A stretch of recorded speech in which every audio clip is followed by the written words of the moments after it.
The Western Hemisphere is now staunchly pro-U.S. and copying many of the protocols that we are, such as tough on crime, free market economics, secure borders, end to illegal immigration. They're not sending people out of insane asylums or mental hospitals or prisons into the United States. It's a radically different world.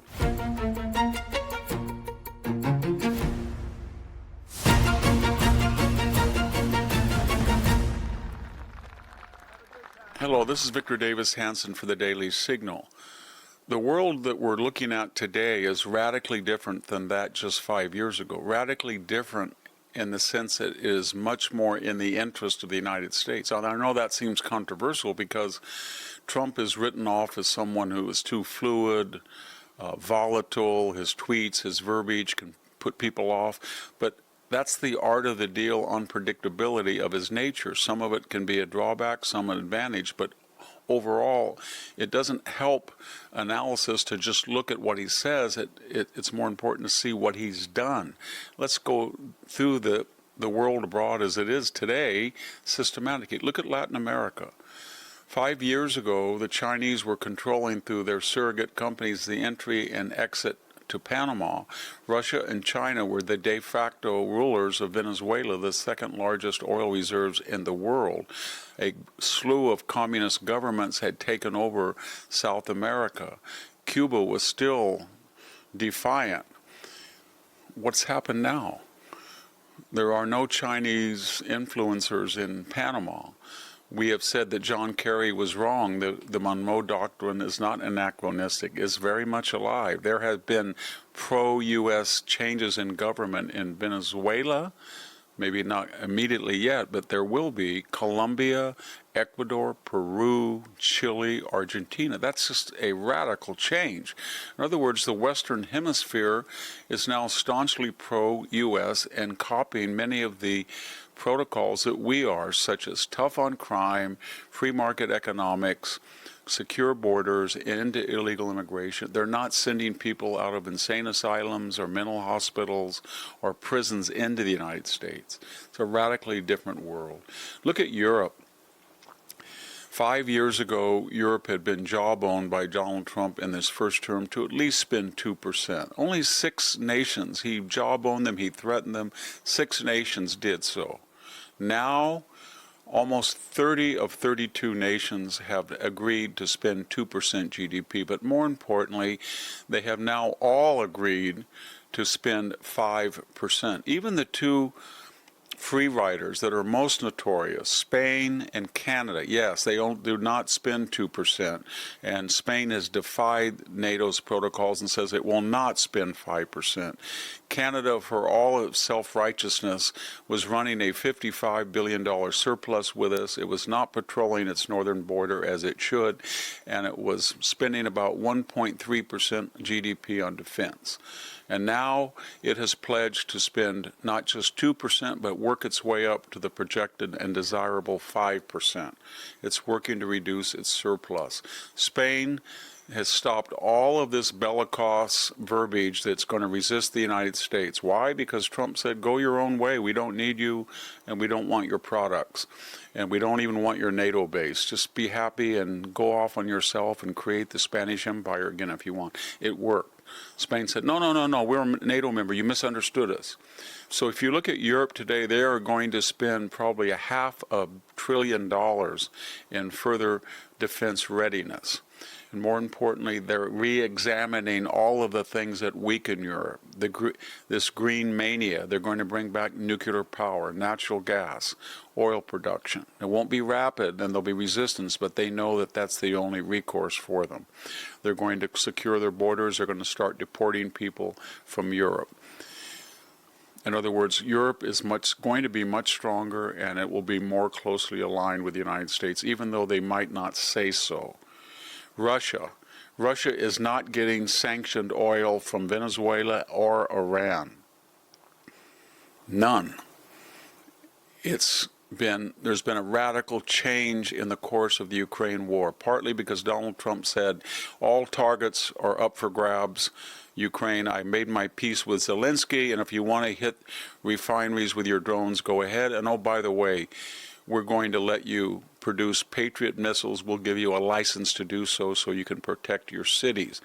Russia has lost its client in the Middle East, in Syria, and it's probably the weakest point economically, militarily, industrially in the last 50 years, especially vis-a-vis the United States, where the economy is growing at almost 2.5% GDP, and our military will now spend $1.5 trillion, almost 5% of GDP, and we've exceeded all of our recruiting targets. The same thing is true of China.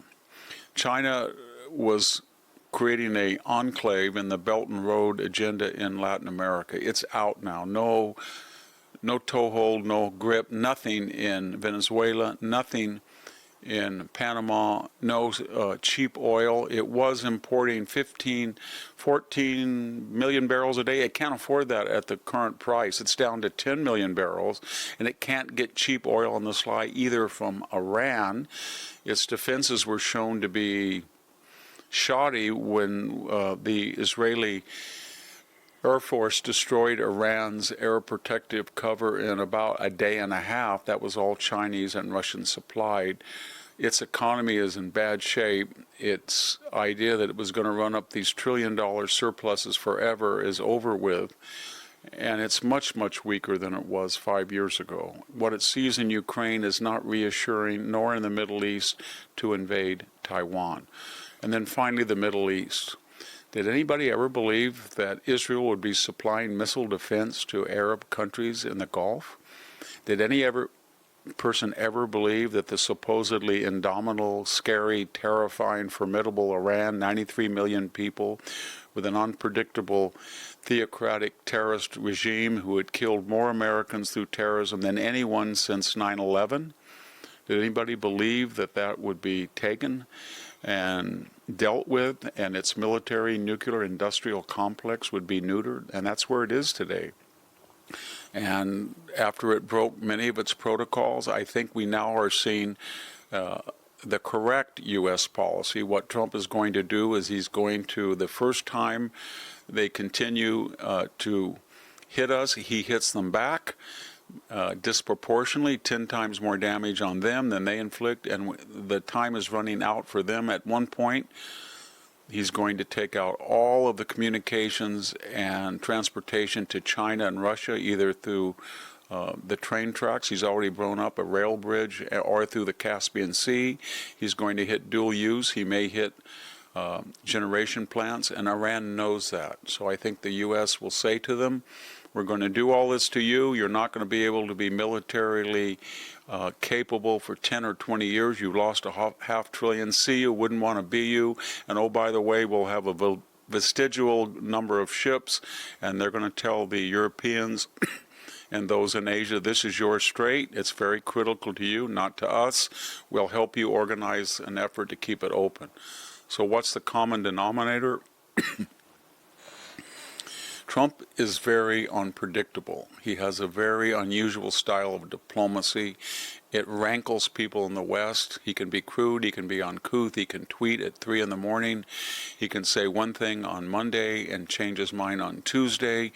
He says that he might like to invade or take Greenland, and all he was trying to say is the Chinese and the Russians are going to use this base as the Nazis did in World War II because it's undefended, and its colonial master in Europe, further away from it than it is from us in North America, can't defend it. And therefore, the more I threaten and am boisterous, the more they will invest and the more Europeans will take me serious. And indeed, they've spent $1 billion, or pledged to have spent, on the defenses of Greenland, and they have given us a base. Same thing with Canada. Prime Minister Carney said, okay, stop the 51 state stuff, and we will make our 5% projections. We will make our 2% immediately. We will work on the surpluses.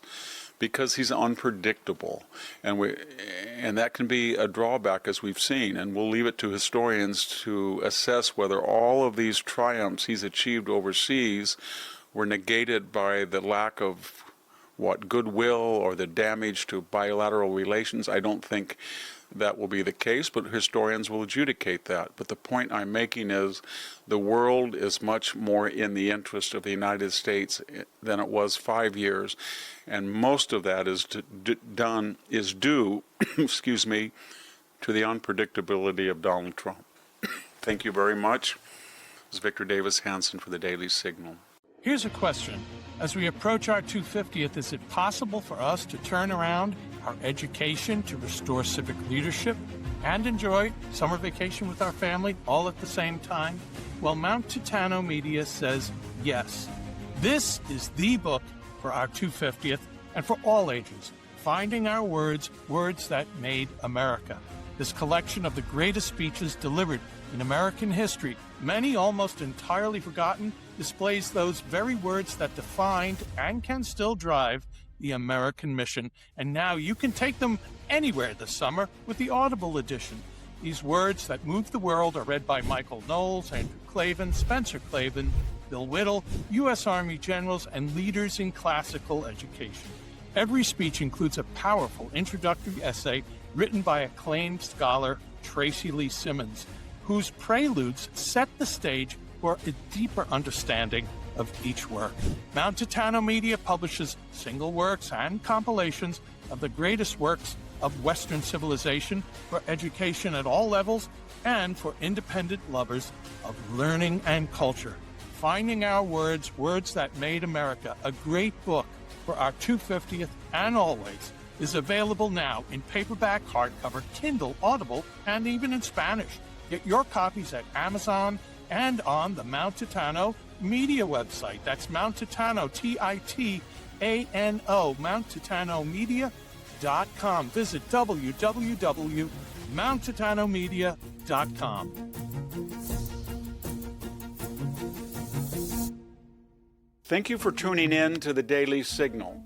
Please like, share, and subscribe to be notified for more content like this. You can also check out my own website at victorhanson.com and subscribe for exclusive features in addition.